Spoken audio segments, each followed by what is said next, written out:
Para sa maraming Pinoy, ang buhok ay hindi lang simpleng crowning glory, kundi simbolo rin ng confidence at personality. Kaya naman uso ang rebond, blow dry, hair coloring at iba't ibang styling treatments. Pero alam nyo ba, kapag nasobrahan, pwedeng magdulot ito ng damage sa ating hair at scalp. Tama, Audrey? Well, totoo yan, Leslie. Sayang naman kung mauubos yung 100,000 hair strands sa ulo natin kung meron pang ganun, ano? Ngayong umaga, pag-uusapan po natin yung tamang hair care tips para manatiling strong at healthy yung ating pong buhok. Kasama ang dermatologist na si Dr. Drola Sanchez. Magandang umaga po at welcome sa Rise and Shine Pilipinas. Wow, ni Doc. Ganda ni Doktora, di ba? Hi, good morning Leslie and Audrey and sa mga nanonood pa ng Rise and Shine Pilipinas. Doc, sobrang ganda mo naman. Ay, thank you naman Leslie. Mas yes. maganda ka. Ay, taray. O, eto muna, Doc. Sa mga babae, kasi syempre maraming ginagawa. May rebond, may blow dry, pinaplansya yung hair coloring, curly treatment or curling treatments. Ano ba yung mga masamang effects nito sa buhok kapag nasobrahan? Siyempre pagka madalas at sobra ito, no, nawawala kasi yung natural moisture ng ating hair. Tapos yung tinatawag nating keratin, so nasisira yon. So unti-unting nagiging dry yung ating buhok. Tapos siyempre mas nagiging brittle siya, mas madali itong maputol. And lumalabas siyempre after natin let's say mag-blow dry, mapapansin mo, mas may mga tikwas siya or may mga frizz siya bago ka mag-ayos. And then mas mabilis pong mag-fade yung color ng hair mo, di ba? Minsan every 2 to 4 weeks nagpo-color ka ng hair. Ito mas mabilis mag-fade yung color ng hair. Tapos pag tumatagal yung panahon natin, mas nagmumukhang manipis yung buhok dahil nga napuputol ito. Tapos parang ang bagal na niyang humaba. Well, Doktora, kadalasan yung mga kagaya ng trabaho natin na humaharap sa tao, kailangan natin lagi nakaayos yung buhok natin, gumagamit tayo ng wax, ng gel at kung ano-ano pa. So, paano naman yung mga hairspray at wax na ginagamit sa hairstyling? Safe po ba ito kung madalas natin gamitin? O may epekto rin? Yeah, actually safe naman talaga to. Ang problem lang natin is pag matagal itong nasa hair, nagkakaroon kasi tayo ng product build-up.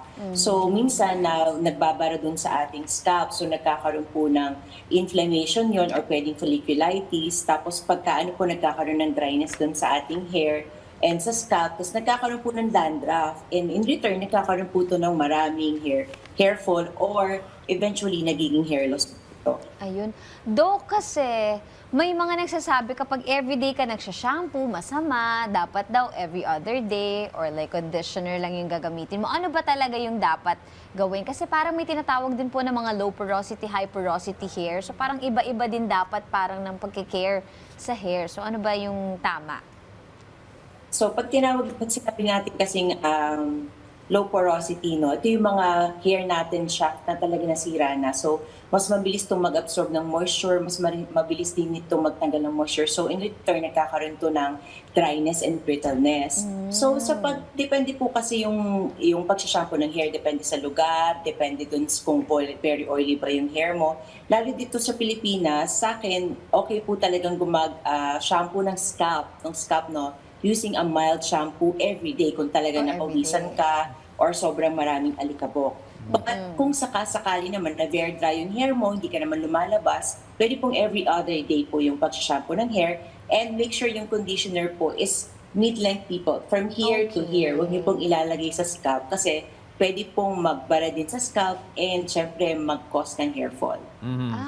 Well, ang mga Pilipina, ganun, Napansin ko lang na everyday talaga naglilinis ng buhok. Minsan, twice a day pa nga, Oo, Kasi may mga napansin akong ibang lahi, buwanan kung maglinis ng buhok. So, hindi pangkaraniwan sa atin yan. Pero ito, Doktora, of course, mayroong case ng hereditary na namamana talaga yung maagang nakakalbo. Pero ano po ba yung mga early signs na dapat bantayan para masabing nagsisimula na yung hair thinning o yung pagnipis ng buhok?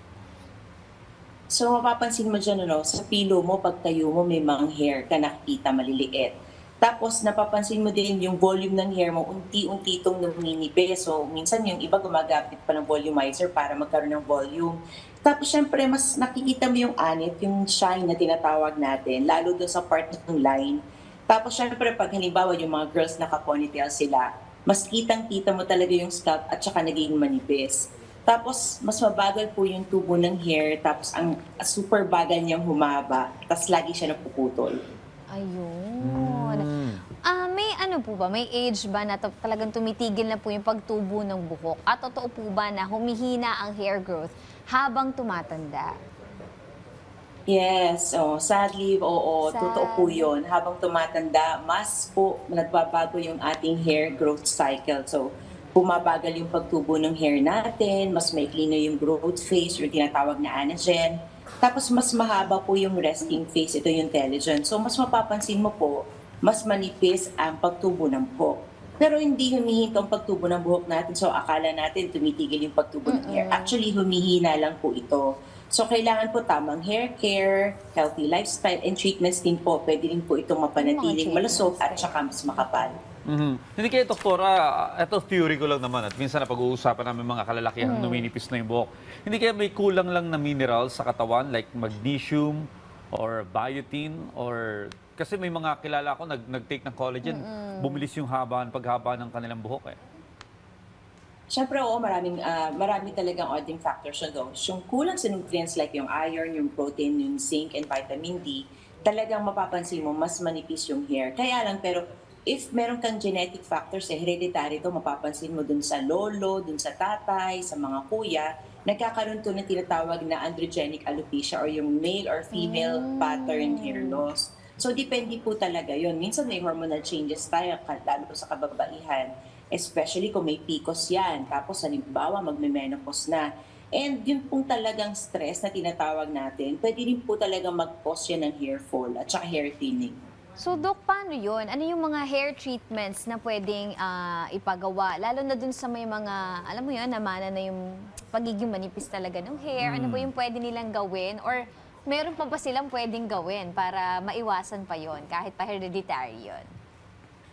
Kung hereditary naman, hindi na talaga natin maiiwasan. Aray. Talagang, ilagay talaga natin dun sa hair natin, hindi siya talaga tutubo kasi it's hereditary. But Okay. we have clinics, like dito po sa clinic namin, meron tayong treatments na pwedeng mag-produce ng another hair or yung iba naman po Okay. nagpapa-hair implant. Pero kung gusto niyo po simula pa lang mag-start, make sure you have this good balanced diet. Meron kang mga supplements for your hair. Okay. And dapat po maaga po matulog yan. Kasi minsan yung kulang sa tulog, nagko-cross din po ng stress yan. Ayun pala yun. And meron din po tayong, Nako. meron din tayo kasing mga olive oil na pwedeng ilagay sa hair natin or rosemary oil or coconut oil. We can apply it once a week. Ililive lang po natin siya for mga 30 minutes to 1 hour and then i-rinse na po natin. So yun Ayun. makakatulong po yun sa hair growth. Okay, bilang pamuli, ayoko pang palagpasin Yung mga tong... supplements. Gusto ko malaman, 2026 na ngayon, doktora, may iba pa bang makabagong paraan bukod sa hair transplant at yung mga nakikita nating surgery para may save mo yung buhok mo at magkaroon ka uli ng malagong buhok? Baka may iba nga bago ng technology. So mga bagong technology po, meron na rin po sa mga clinics ngayon na available, no? Not necessarily magpapa-hair transplant ka. Meron po kasing mga hair injectors na tinatawag natin or mga exosomes na ginagamit natin Ayun, to inject exosomes. sa scalp para po tumubo yung hair. Isa po yun sa makabago, and meron din po mga light therapy na nilalagay sa hair para mas mabilis po ito mag-growth. Especially the red, yung PDT na light, para mawala yung inflammation, and it can actually help your hair grow po. Ayun, for the supplements naman, para medyo mas mura-mura. Kasi syempre, baka medyo mamahalin yung mga treatments na available eh. Meron ba silang pwedeng i-take? Ano-ano ba yung mga vitamins na dapat nilang sinasama sa kanilang routine? Yan, sa diet po, make sure you add protein. Kailangan may protina po yung inyong kinakain. Protein. So sometimes it's good din pa rin po to eat like red meat, white meat, or fish. So kung sa supplements natin, mas maganda po if you will be taking iron supplements, zinc, and vitamin D. Kasi yan po talaga yung Vitamin makakatulong D. for hair growth. Okay. Kahit pa paano, nagkaroon ng pag-aasa yung mga numinipis na ang buhok ng kagaya ko. Maraming salamat sa mga payo mo, Dr. Drola Sanchez. Thank you, Doc.